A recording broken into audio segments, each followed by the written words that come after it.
আলহামদুলিল্লাহ রাব্বিল আলামিন ওয়াসসালাতু ওয়াসসালামু আলা রাসূলিল কারীম আম্মা বাদ। তো বিশেষ করে আমাদের সামনে রমজান মাস আগমন করেছে। দামি মাস হিসেবে আগমন করেছে। জানেন এই মাসটির কত দাম? মাসটার দাম কেন হলো এত বেশি? এত দাম কেন? একটু আমাদের জানতে হবে যে এই মাসটার দাম হওয়ার কারণ হলো যে আল্লাহ সুবহানাহু ওয়া তাআলা এই মাসে কোরআন নাজিল করেছেন। আর কোরআনের বদৌলতে এই মাসটার দাম বেড়ে গেছে। যে রাত্রে দাঁড়িয়ে তার দাম বেড়ে গেছে। কত রাত্রিতে? ১,০০০ মাস অপেক্ষা উত্তম এই একটি রাতের কেন এত দাম বেড়ে গেছে কোরআনের বিনিময়ে। তো আসুন এটা হলো কোরআনের মাস, রোজার মাস কোরআনের মাস। তা আমরা অবশ্যই গুরুত্ব সহকারে এই মাসে কোরআন তেলাওয়াত করব। যারা জানি না কোরআন শিখব, যারা জানি আমরা বেশি, বেশি তেলাওয়াত করব। অর্থ বুঝেন চাই না বুঝেন, বেশি, বেশি তেলাওয়াত করবেন। এটা হলো কোরআনের মাস। যখন আপনি রাত জেগে যখনই সময় পাবেন কোরআন পড়বেন। এই মাসে যারা পড়তে জানেন, বিশেষ করে আমি হাফেজদেরকে বলব, একজন কোরআনে হাফেজ সেজন্য এই মাসে 10টি খতম কোরআন তেলাওয়াত করে।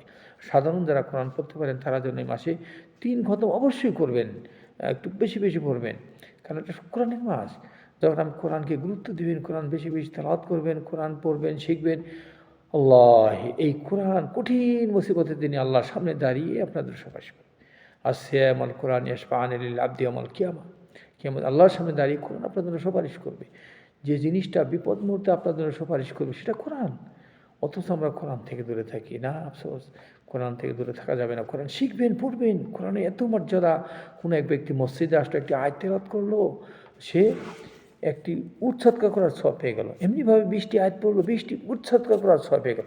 এমনিভাবে 100 আয়াত তেলাওয়াত করলো, 100টি করে উট সদকার সওয়াব পেয়ে গেল।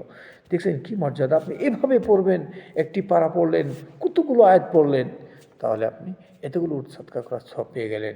আল্লাহর নৈকট্য অর্জন করে আল্লাহ খুশি হলো। আসুন আমরা কোরআনের মাস, এই মাসে কোরআনে গুরুত্ব দেব, কোরআন গুরুত্ব সহকারে পড়ি। একটু ভেবে দেখুন যে কোরআনের কত মর্যাদা। কোরআন আপনাকে সুপারিশ করে জান্নাতে নিয়ে যাবেন। তাহলে কোরআন অবশ্যই আমাদেরকে তেলাওয়াত করতে হবে, শিখতে হবে, পড়তে হবে। রাসূল বলেছেন, লাইসা ফি জাওফিহি কোরআন বাইতুল খারাপ। যার দিলে কোরআন নাই তার দিলটা বিরান মরুভূমি। তাহলে একজন কোরআন জানা ব্যক্তি, তার কত সম্মান, কত মর্যাদা।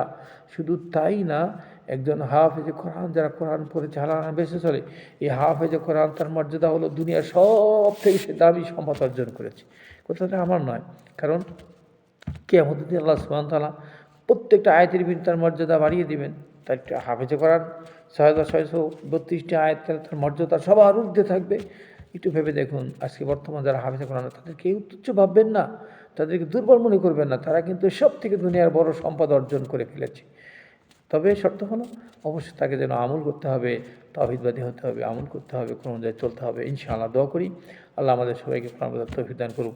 জান্নাতের মধ্যে তার মর্যাদা অনেক ঊর্ধ্বে থাকবে। আসুন এটা কোরআনের মাস, আমরা যেন বেশি, বেশি কোরআন তেলাওয়াত করি, কোরআন পড়ি, কোরআন শিখি, কোরআন অনুযায়ী আমল করি।